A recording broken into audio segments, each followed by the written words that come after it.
Capek mana?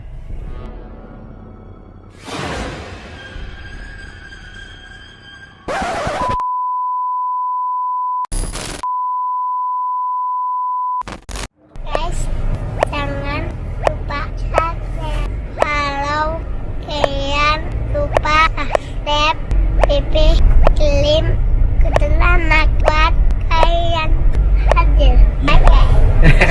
Assalamualaikum warahmatullahi wabarakatuh, guys. Jadi ceritanya hari ini saya mau ke kantornya Indigo. Indigo ini adalah vendor dari TV-TV. Jadi kalau ada program seperti Silet dan yang lainnya, nah itu dari mereka yang melopori untuk ditaruh ke TV-TV, guys. Nah, saya nggak tahu nih tumben-tumbenan kemarin salah satu wartawan senior Ajang itu telepon saya, undang saya ke kantor Indigo. Tumben-tumbenan saya bilang gitu kan, ada apaan? Mau silaturahmi katanya. Akhirnya saya datang deh ke sana sekarang nih. Saya juga nggak tahu nih, kan biasanya kan kalau wawancara itu di luar ya kan sama anak Indigo, ada bahasan apa saya juga nggak paham. Sepertinya ada yang penting sampai ownernya invite saya buat silaturahmi dan wawancara apa gitu, saya nggak ngerti. Cukup kalian nikmati tayangan saya. Tuh lihat tuh pohon kelapa yang viral tuh, yang katanya nggak bisa ditebang, sampai sekarang nggak ditebang-tebang.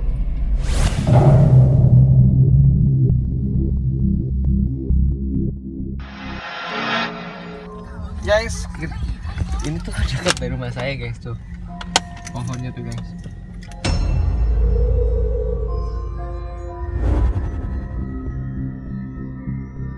Kata orang-orang di sini gitu ya, dulunya katanya tempat sajen itulah, jadi nggak bisa ditebang. Sekitar jam 9, kalau nggak 9 sekitar jam 11 nyium-nyium wangi seperti bunga melati gitu. Kadang-kadang mandor bilang hati-hati kerjanya, jangan terlalu ceroboh lah intinya. Soalnya di sini tempatnya dulunya itu bekas rawa. Nggak ditebang bukan karena ada jinnya ya, gengs. Saya ulangin lagi nih, tapi nggak ditebang karena belum mengganggu aktivitas pekerjaan mereka. Kalau sudah mengganggu, pasti ditebang. Itu. Nanti kalian bisa simak cuplikannya, ya, yang saya mengatakan bahwa di pohon kelapa itu bukan pohon kelapa yang tidak bisa ditebang.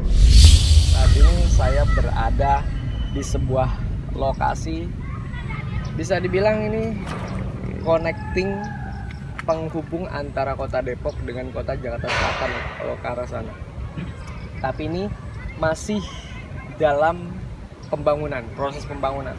Nah, di belakang saya ini ada sebuah pohon. Pohon tersebut dikabarkan tidak bisa ditebang atau tidak bisa dirubuhkan. Menurut kesaksian juga sebenarnya tempat ini nggak ada masalah sedikit pun. Hanya aja entah berita dari mana, entah rumor dari mana yang membuat seolah-olah kota Depok ini kota yang sangat menyeramkan dengan berbagai macam versi cerita yang berbeda-beda. Kenapa bisa saya bilang seperti itu? Karena pohon yang sudah tua ini disangkut pautkan, dihuni oleh sosok-sosok astral, sehingga pohon tersebut tidak mampu dipotong atau ditebang. Faktanya setelah saya kesini, ternyata kita bisa lihat secara logika aja, di samping suasana mistis yang memang berkembang di seputaran kota ini, wajar kalau memang ada jin-jin yang tinggal di tempat ini. Tapi bukan berarti kota ini dihuni oleh bangsa jin. Kalau kita melihat, ini kan bekas sungai, kali, aliran air. Jin tersebut biasanya suka sekali tinggal di lembah, di pegunungan, di hutan, lalu di danau atau di seputaran sungai.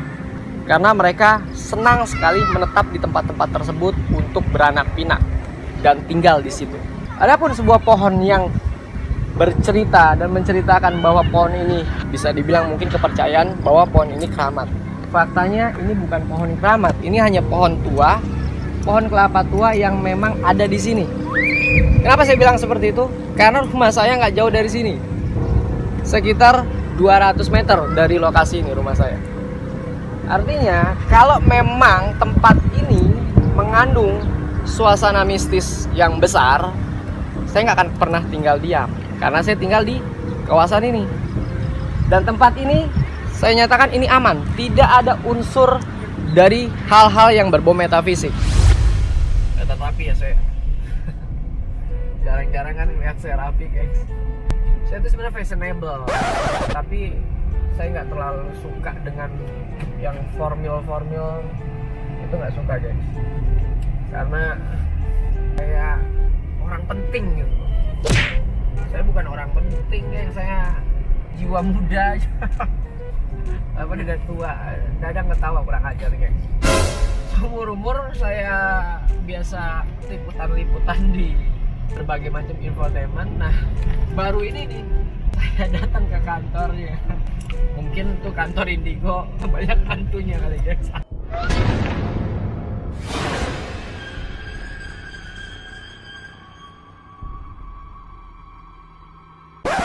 Gitu guys. Dari tadi beberapa wartawan senior nanya saya, "Kini udang, Ki datang?" Buset, saya bilang nih santak wartawan liputan nanyain saya ada apaan ini. Perasaan saya jadi bercampur seperti rasanya jatuh cinta guys. Itu saya naik mobil Mini kecil banget lah ya.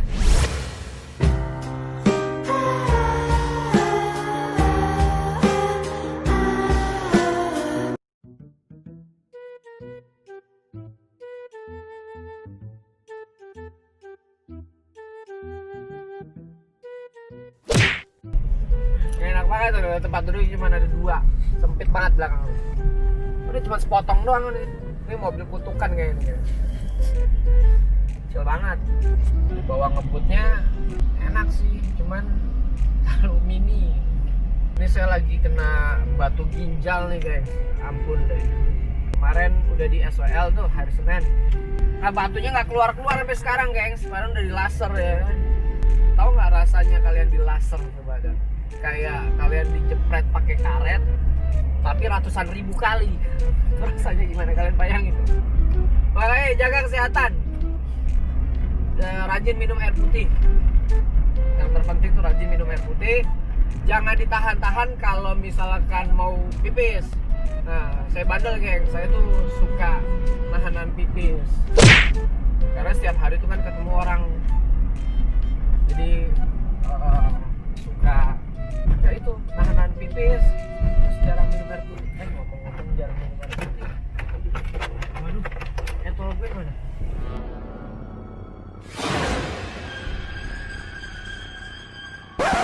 Waduh, oh nih. Hampir ya. Jangan sampai saya kualat lagi guys, kayak kemarin guys. Jadi ceritanya di tol mana tuh? Lupa saya. Saya ngeledekin ya kan, tuh orang ngambil apa? Nempelin kartu etol tuh nggak kebuka-buka. Saya bilang mana aja udang. Karena saya pernah ngalamin guys. Jadi pada saat saya masuk ke tol, udah gitu etol saya habis dan nggak ada mobil sama sekali tuh yang lewat. Akhirnya mundur lah sekitar 2 atau 3 kiloan. Itu sepanjang itu saya nggak ada mobil yang lewat. Saya bercandain mana dang ya kan. Nah, kata, ntar tuh dia ngerasain hal yang sama. Nah, udah gitu saya ambil etol saya colok, tinggal 1.000 guys. Dalam hati saya, kata saya ya, buset dah, langsung diijabah sama Allah ya kan. Jangan sekali-sekali ngeledekin orang.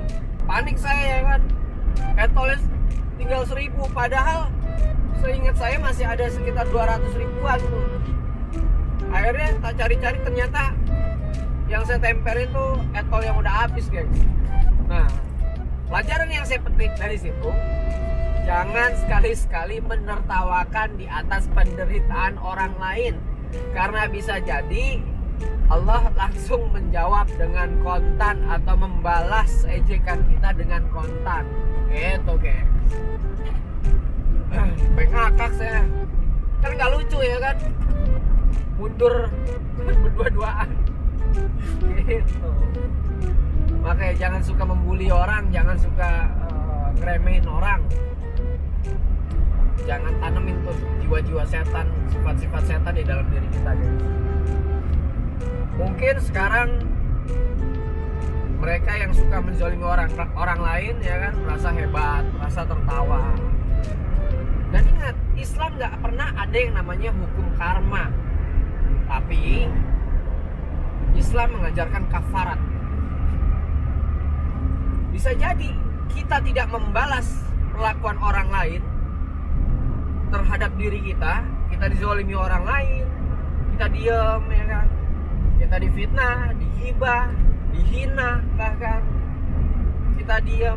Yang kalian harus yakini, suatu hari nanti orang tersebut justru akan dibalas, mungkin bisa lebih parah dari orang lain. Nah, itu yang nyata.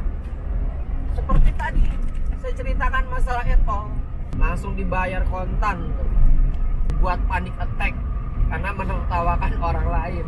Karena saya berpikir jahat, wah mundur nih orang ini. Mundurnya 3 kiloan nih untuk dia keluar jalur yang nggak pakai Eto. Langsung dibikin kalut sedikit doang.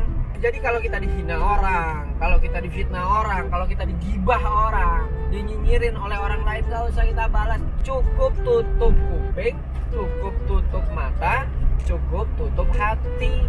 Biar apa? Biar kita nggak emosi. Selama kita dizolimi lewat kata-kata dan tidak ada di depan kita dan tidak merendahkan keluarga kita, nggak usah kita ladenin. Biar Allah yang batas. Lain soal, kalau dia menghina kita di depan mata kita, pantang mundur buat laki-laki. Gitu guys. Untuk menjaga kehormatan dirinya dan keluarganya. Guys, daripada nyos, sampai ketemu di Indigo. Bye.